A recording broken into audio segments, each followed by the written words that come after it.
Warahmatullahi wabarakatuh. Baik teman-teman, kita upload lagi ya. Kemarin kita mengupload pemanenan timun. Nah sekarang kita mengupload penanaman timun. Ini saya baru nanam ini ya teman-teman. Baru 4 hari ya teman-teman. Jadi sebelum kita menanam timun, yang perlu diperhatikan satu ya teman-teman, media tanamnya, yaitu seperti bedengan ya teman-teman. Itu perlu kita perhatikan agar dapat hasil yang maksimal. Contoh yang sekarang ini ya teman-teman, ini saya menanam ya, perlu teman-teman tandai juga nih ya, pohon kayu ya teman-teman. Itu ada gubuk dan itu ada ruko kawan ya.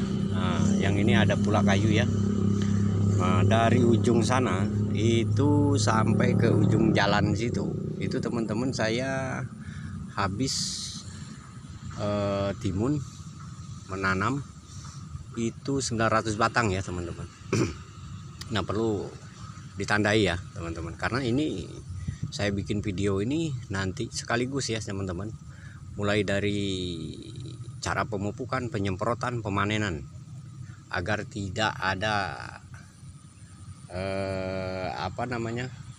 neko-neko ya teman-teman. Karena saya nggak bisa neko-neko ya teman-teman. Apa yang saya videoin ya itulah hasilnya ya teman-teman.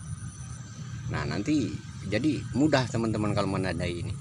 Andai pun ini tidak, nanti dalam video tidak ada, berarti ya itu berarti saya neko-neko ya teman-teman. Nah jadi itulah, kembali lagi ya teman-teman. Saya sambil ini aja ya, sambil duduk. Jadi ke media tanam tadi. Jadi kita perlu diingat juga ya teman-teman, kalau di musim hujan seperti hujannya ekstrim seperti ini, yang kayak bulan-bulan kemarin, itu saya nggak berani ya teman-teman pakai kohe ya. Nah, tidak berani saya memakai kohe ayam ataupun kohe kambing ataupun segala macam. Yang jelas saya memakai, kalau di musim hujan ekstrim itu yang jelas saya memakai biofosfat ya teman-teman, pupuk dasarnya. Nah kalau yang ini kita pakai kohe ya teman-teman, walaupun tidak banyak ini, terus terang aja tidak banyak ya teman-teman, sedikit ini. Dalam 2 bedeng kayak ini ya teman-teman, saya pakai cuma setengah karung ya teman-teman. Jadi setengah karung kita bagi 2 dengan 2 bedeng ini. Panjang bedengan punya kita ini kan kurang lebih 10 meter 11 meter nih teman-teman. Jadi kalau di musim penghujan saya tidak berani. Nah kalau di musim memasuki kemarau kita pakai ya teman-teman.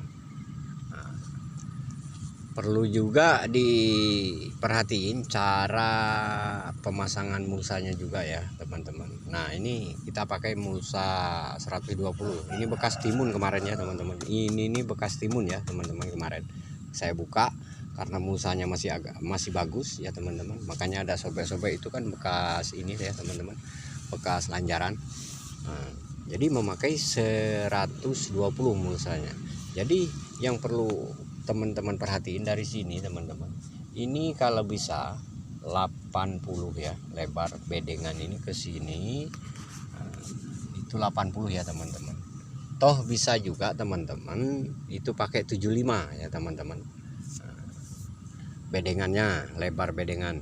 Nah yang paling utama kita perhatiin cara pemasangan ini ya teman-teman, pemasangan paku mulsa ya teman-teman. Nah usahain ini kan tanah nih teman-teman, tanah dasar ataupun paretan. Nah, usahain bedengan ini mulsa ini tertutup ya teman-teman sampai ke sini. Kenapa teman-teman? Ya karena kalau ini menggantung di sini teman-teman, kebanyakan kawan-kawan kita itu menggantung dia dengan satu alasan, katanya biar udara masuk. Itu menurut dia ya. Kalau menurut saya salah itu ya. Karena yang kita jaga ini, karena di daerah kita ini daerah kadang musim badai. Yang keduanya, kelebihannya kalau langsung ke bawah sini ya teman-teman, ke bawah sini. Nah kan ini paren nih teman-teman. Nah dia tidak akan ada resiko longsor. Yang kedua, cara nanti pas pemupukan pun dia pupuk tidak bakal keluar ya teman-teman. Nah itu kelebihannya. Jadi saya menanam ini ya 900 batang ya teman-teman.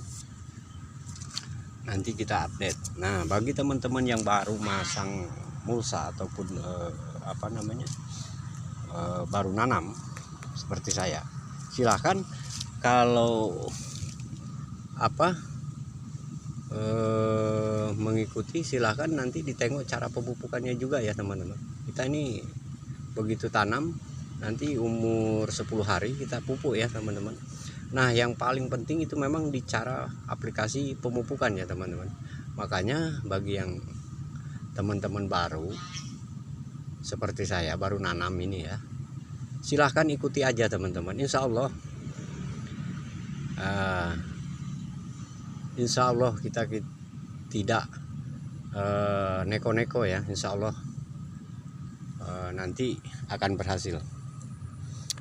Nah ini penanaman timun yang keempat saya ini ya, maksudnya 4 tempat ya. Yang 3, yang 2 itu baru merambat, yang 1 udah panen, yang ini yang keempat ya. Nah ini perlu diperhatikan juga sama teman-teman, kenapa lubang mulsanya 3. Nah ini jarak tanam dari sini ini ke sini saya pakai 50 ya teman-teman. Nah nanti dari jarak sini ke sana yang memanjang sana itu 70-an ya teman-teman. Nah kenapa dikasih tengah? Nah inilah untuk pemupukan yang susulan nanti ya teman-teman. Bila nanti misalnya di musim hujan ataupun di musim ekstrim pokoknya kayak gitulah. Nah nanti cara pemupukannya di tengah ya, ditajuk ya teman-teman. Nah, baru dimasukkan, baru kita timbun. Nah, dari situlah. Tapi kalau untuk di musim kemarau sekarang, ini memasuki kemarau, belum kemarau ya teman-teman, memasuki bulan kemarau, itu saya main kocor terus ya teman-teman. Nah nanti teman-teman bisa ikuti juga cara pemupukannya, karena yang perlu diperhatikan teman-teman kalau kita hasil mau maksimal itu di pemupukan. Pertama di pemupukan, kedua itu pencegahan penyakit seperti embun bulu, kresek daun, ataupun jamur ya teman-teman. Itu perlu juga ya untuk pencegahannya. Nah nanti kita update semua teman-teman. Yang jelas saya nanti cara pemupukan timun ini, nah, saya akan update, saya akan videoin, saya akan kasih tahu macam mana cara yang baik untuk pemupukannya ya teman-teman. Apa aja pupuknya, nanti berapa campurannya, nanti kita videoin juga ya. Nah, bagi teman-teman yang sudah punya stok pupuk ataupun lah terlanjur pupuk, banyak pupuk di rumah udah beli misalnya ya, silakan aja teman-teman. Kalau kurang memahami cara pemupukan, silakan teman-teman komen aja di bawah, nanti kita racikan ya cara pemupukannya, pupuknya apa aja dengan yang ada di rumah teman-teman ya. Kalau saya ini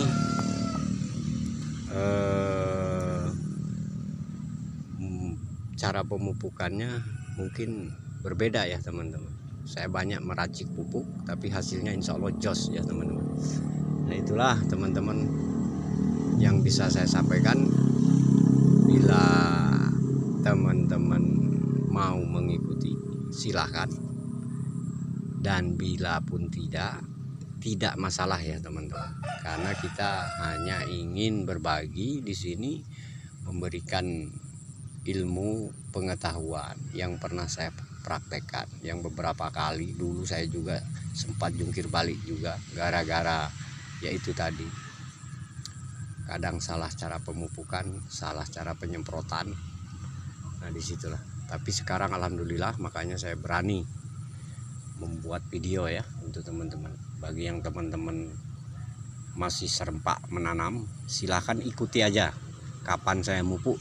Hari itu juga, sore itu juga saya videoin ya, saya update ya. Nah, silahkan.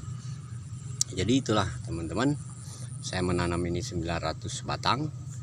Saya coba bibit baru ya teman-teman. Ya ini bibitnya bulan 97 ya.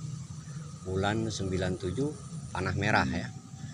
Nah, bukan promosi bibit ya, baru saya juga ini nanam ya. Karena biasanya saya pakai Erina 2 ataupun bibit Buana 23 ya teman-teman. Nah, cuman itu aja ya teman-teman yang bisa saya sampaikan. Cuman perlu diingat sama teman-teman, sebaik apapun pupuk, kalau cara pencampuran atau peracikan pupuk ataupun pengaplikasian pupuknya salah, saya jamin hasilnya pun kurang maksimal. Nah, dari situlah kita bisa berbagi, bisa sharing ya teman-teman. Bagi yang mau sharing ya silahkan like aja atau komen di bawah. Cukup sekian, terima kasih. Assalamualaikum warahmatullahi wabarakatuh.